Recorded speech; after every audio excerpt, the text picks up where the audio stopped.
Gracias por continuar con la revista Primera Impresión y realmente observábamos eso, la medicina tradicional en Bolivia, que este último tiempo se está viendo demasiada práctica en la sociedad y es por eso que nosotros queremos hablar acerca de eso. ¿Cuáles son los beneficios y tal vez algunas de las costumbres que se pueden hablar en este tiempo? Y damos la bienvenida al doctor Víctor Estrada, que es especialista en interculturalidad y salud pública en La Paz. Doctor, bienvenido. Muchas gracias por la oportunidad de poder compartir un poquito la experiencia de lo que es la medicina tradicional dentro de nuestras políticas públicas de salud. Exactamente, doctor. Y también vamos a dar la bienvenida vía Zoom al doctor Carlos Ayala, que es médico naturista y también exdirector de la medicina tradicional. Doctor, bienvenido. Buenos días a todos. Muchas gracias por la invitación. También a nuestro panelista, muchísimas gracias. Bienvenidos. A ambos les doy la bienvenida y es un tema muy importante para nuestra sociedad porque realmente la medicina tradicional ha ido de mano en este último tiempo. Yo quisiera consultarle cómo se integra la medicina tradicional en la medicina moderna. Dentro de la salud pública como disciplina estudiamos los sistemas de salud también. En el sistema de salud boliviano está compuesto por 4 subsectores. Está compuesto por el subsector privado, subsector de la seguridad social, subsector público y el de la medicina tradicional. O sea, desde mucho tiempo antes, la medicina tradicional ya es un subsector incorporado dentro de las políticas públicas y su marco legal. Tiene una ley, tiene un decreto supremo que reglamenta su funcionamiento, precisamente es la ley 459, la cual desde el 2013 viene regulando este tema. Mucho más antes se trabajó, los médicos tradicionales trabajaron bastante en este tema. Y desde el punto de vista como sistema de salud, lo que buscamos es que la medicina tradicional sea reconocida como un prestador más, porque formalmente lo está. En las leyes, en las políticas públicas, está como un prestador más. Lo que nos falta tal vez a los demás sectores es reconocer este prestador como alguien que contribuye a la salud de la población. Hay un texto que se llama Los laberintos de la curación y ahí precisamente nos explican de que las personas no siempre la primera opción es el sistema de salud formal. Empieza la curación desde la casa, empieza a acudir a la vecina, a la mamá, a la abuela, y luego se necesita más ir pues ya a un guía espiritual o un médico tradicional, en el caso de que corresponda una partera. Entonces todo este tema, lo bueno de la ley y su decreto supremo ha sido que ha podido reglamentar, organizar y así poderlo manifestar, como le estoy diciendo ahora, ¿no? Con todo el respaldo, porque yo no soy médico tradicional, yo soy médico saludista, sin embargo el estudio de la medicina tradicional siempre es apasionante como un prestador más dentro de la salud pública. Exactamente, y vamos a mandarle una pregunta al doctor Carlos Ayala. ¿Qué concepto tiene acerca de la medicina tradicional? ¿Usted lo ha practicado o usted lo realiza en su departamento? Muchas gracias. A ver, primero que yo soy orureño. Nací en una comunidad llamada Tolapalca. Y yo soy hijo de partera. Hemos estudiado también la medicina, pero hemos decidido ejercer el naturismo ya hace 40 años atrás. Más o menos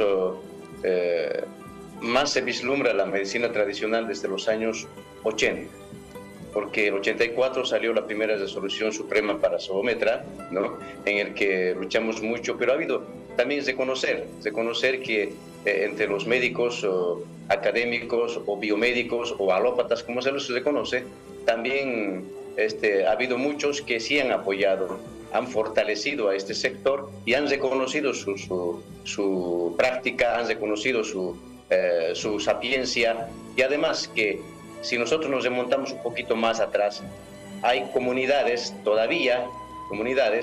donde no hay médicos, pero sí hay una partera, hay un naturista, un tradicional que está haciendo este trabajo, esta labor. Entonces es importante reconocer que poco a poco hemos ido avanzando. Ya en los años 87 salió la primera resolución, un pequeño reglamento que reglamentaba quiénes somos y quiénes no somos, qué tenemos que hacer y qué cosas no tenemos que hacer.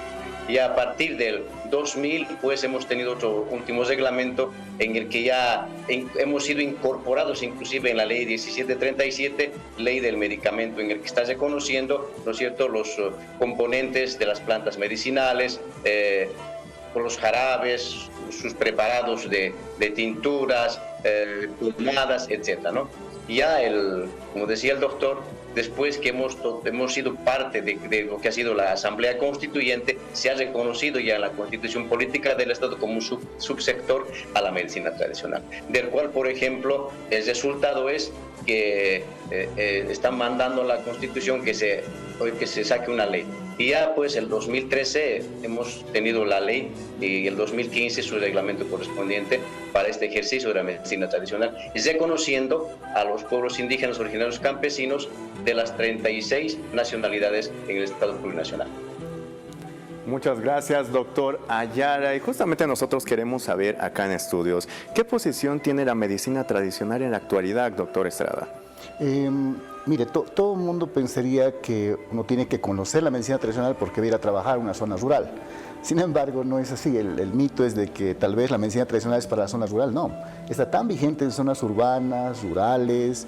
Es una especie de un sistema transversal, porque seas parte de la seguridad social, seas parte del privado, seas parte del público, siempre vas a acudir en algún momento a la medicina tradicional por nuestras lógicas, nuestra cultura, también el acceso que uno tiene. Si lo hace por necesidad o por curiosidad, siempre acude a eso. Sin embargo, hay que hacer una diferencia, y eso lo hablábamos previamente, en lo que es la medicina tradicional ancestral boliviana y lo que es la medicina tradicional alternativa, ¿no? Lo que estamos hablando es la medicina tradicional ancestral boliviana, lo que decía el doctor, está reconocida por su trayectoria, tiene su propia historia, sus propios antecedentes de crecimiento, ha tenido sus dificultades y aún sigue vigente. Entonces, en un texto que hemos elaborado, lo que buscamos es que se reconozca como un prestador más. No, usted tiene la opción de escoger un prestador de salud y que esta opción sea una opción más. La ley, a partir del 2013, regula muchas cosas.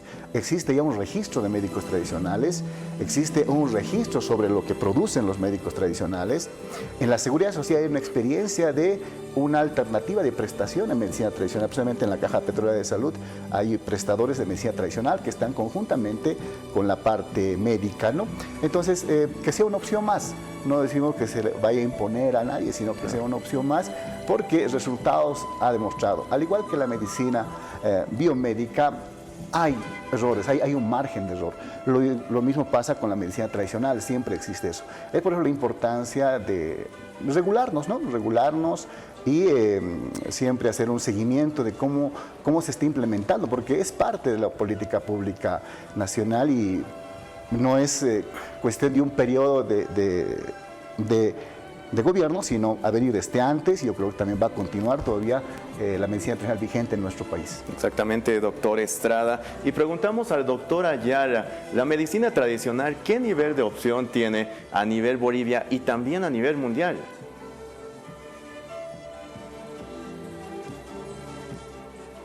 Creo que los prestadores de la medicina tradicional están reconocidos y ya están matriculados. Hemos hecho ese trabajo importante. Pero creo que su mayor examen ha dado en la pandemia.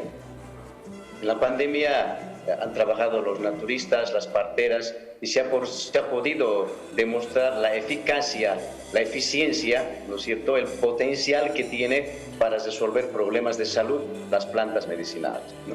Nosotros reconocemos los componentes de las plantas medicinales porque utilizamos la planta completa, ¿no es cierto? Y el sistema biomédico ya reconoce las moléculas como son los principios activos, ¿no? Entonces, a partir de eso, la ciencia actual está reconociendo, ¿no es cierto?, a través de las moléculas que son sus principios activos, su eficacia y su eficiencia, y podemos ver que la mayor parte ya de los productos también tienen ya un rango natural, no solo a nivel nacional, sino internacional. Hemos estado en varios países a través de la medicina y hemos podido ver que la medicina tradicional, como son los cayahuayas, los cahuayos, por ejemplo, los mocetenes, después hay las diferentes culturas, como le llamamos los guarayos, que tienen sus propias prácticas, sus propios reconocimientos y sus propios, inclusive, nomenclaturas en lo que concierne a las plantas medicinales. Pero la eficacia de cada uno es importante a nivel nacional. Y como decía el doctor, ya es parte ahora, de acuerdo a la ley 459, ya es parte de lo que es el Sistema Nacional de Salud en Bolivia, ¿no? Reconocer también que todo boliviano, culturalmente, siempre se va a tomar una manzanilla, un anís, que son los más comunes, las plantas medicinales, están en nuestra mesa todos los días, ¿no?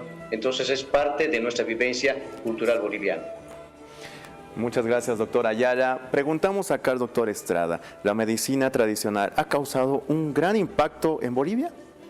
Sí, tiene un impacto histórico, ¿no? Desde nuestros cronistas nos dicen de que quienes acompañaban al Inca eran pues los collas, ¿no? Los collas, que era una área geográfica que se dedicaba a la curación, ¿no? Por eso cuando se veían los suyos decían, ¿por qué le llaman Collasuyo? Porque era tierra de curación, ¿no? Y eso lo decía el doctor Jimmy Salles, el primer viceministro de medicina tradicional hace bastantes años, ¿no? Entonces tiene un reconocimiento histórico, ¿no? Incluso hay una parte donde se define que la medicina tradicional ancestral boliviana es aquella que estuvo antes de la llegada de los españoles. O sea, existe un antecedente histórico muy, muy grande en lo que es la medicina tradicional. Es un ámbito de estudio. En mi área, por ejemplo, no lo estudiamos la práctica de la medicina tradicional, sino su conocimiento. Hay una especialidad que se llama antropología médica, ¿no? Y luego de ahí viene una subespecialidad que es la interculturalidad y salud, que estudia precisamente estas manifestaciones, porque la medicina no es solamente la parte biológica, sino es biopsicosocial, ¿no? Entonces comprende muchos elementos. En la parte de medicina tradicional, por ejemplo, en la efectividad del proceso de curación, hay una parte mental, una parte espiritual que la gente lo puede asumir. No, la curación no es totalmente biológica y eso no es especulación, son investigaciones hechas, ¿no? En la parte de la psicología social, por ejemplo, se habla del sistema de creencias, ¿no? Cómo las ideas y las experiencias te hacen crear escenarios. Puede haber un paciente que puede creer en su curación y se va a curar, ¿no? Puede otro paciente que puede tener algún problema, alguna experiencia negativa y asume su enfermedad de otra forma, ¿no? Y eso lo estudiamos nosotros en diferentes ámbitos, y sobre esto, por ejemplo, un área de la psicología social que le comentaba, de la antropología médica, y se han hecho bastantes estudios, muchos de ellos financiados en el país por instituciones, pero también por OMS. OPS ha hecho muchos estudios en la parte de partera, la medicina tradicional. Entonces es un ámbito de estudio dentro de la salud pública. En mi área lo estudiamos como parte de un sistema, ¿no? Y tiene que integrarse a los demás componentes del sistema para que nos fortalezcamos. Muchas gracias, doctor Víctor Estrada, que realmente fue algo muy importante para la sociedad tener estos conocimientos acerca de la medicina tradicional ancestral en Bolivia, pero también en conclusión mandamos una última pregunta al doctor Carlos Ayala para que nos pueda decir en conclusión, ¿qué es la medicina tradicional, doctor? Un último mensaje. Creo que la medicina tradicional ancestral boliviana es la esencia de este país. Como decía el doctor, lo venimos arrastrando desde nuestros ancestros y van a continuar nuestros nietos, nuestros bisnietos, etcétera, porque yo creo que es una medicina noble. Lo que sí hay que hacer es cuidar las plantas medicinales. Hay que cuidar también a este sector y creo que su incorporación en el sistema biomédico y la articulación en cuanto a la ley indica es muy importante. Importante a partir de que ya en este momento tenemos más o menos 1.680 y tantos ya de prestadores con matrícula nacional. No ha habido matrícula antes, pero imagínate, a nivel mundial somos un hito, ¿no es cierto? Reconociendo a estas personas matriculadas, y estas personas incorporadas en establecimientos de salud le dan el derecho también al usuario que pueda elegir entre lo que es el biomédico y el médico tradicional o naturista. Muchas gracias, doctor Carlos Ayala, que también fue médico naturista y exdirector de la cadena de medicina tradicional. Agradecerles a los dos por este tan valioso aporte en la revista Primera Impresión. Nos vamos, chao, chao. Hasta mañana, Augusto. Chao.